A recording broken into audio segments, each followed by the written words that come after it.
All right, let me teach you a really simple Jedi mind trick that will help you to overcome some of the negative habits you've developed or develop the positive habits that you want to develop. So avoiding things like eating too much sugar or losing your patience or eating too many calories, a really simple thing that you can do. So this is a fantastic book. One of my favorite books is called Atomic Habits. And the author of this book, James Clear, he talks about the habit cycle being cue, craving, habit, or response, and reward. So cue, craving, habit, reward. And so this is a typical cycle that happens. So for example, you get home, you see potato chips on your table. That's the cue. The craving is, I want something salty and crunchy. The habit is you eat the potato chips. The reward is you feel better. Or the cue is you feel stressed.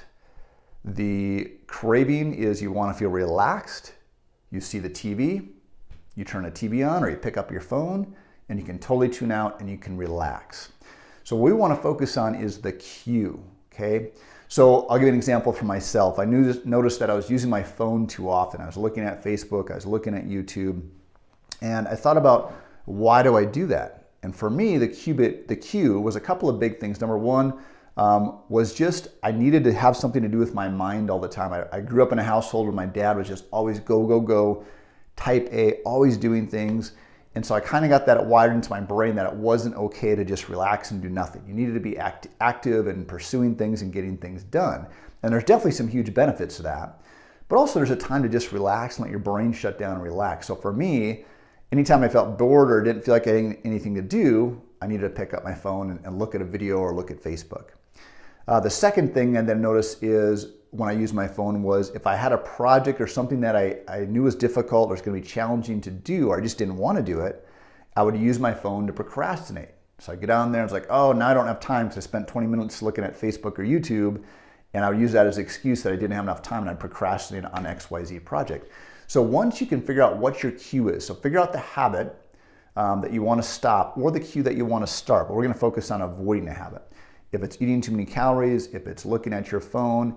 So figure out why you do those things first. And then once you're aware of the cue, you can be much more proactive in shutting those things down. So for myself, one of the things I did is I took Facebook off my phone.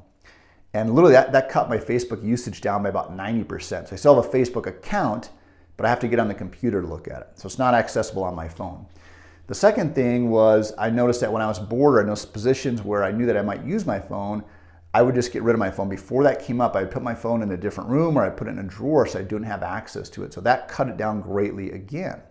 So you just take out the cue or alter the cue and it gets much easier to avoid that habit. So become aware of what the cue is and then be proactively avoid that cue. Or if it's a positive habit that you're trying to start, you want to make sure that cue is really easy and accessible to stimulate you to activate that positive habit.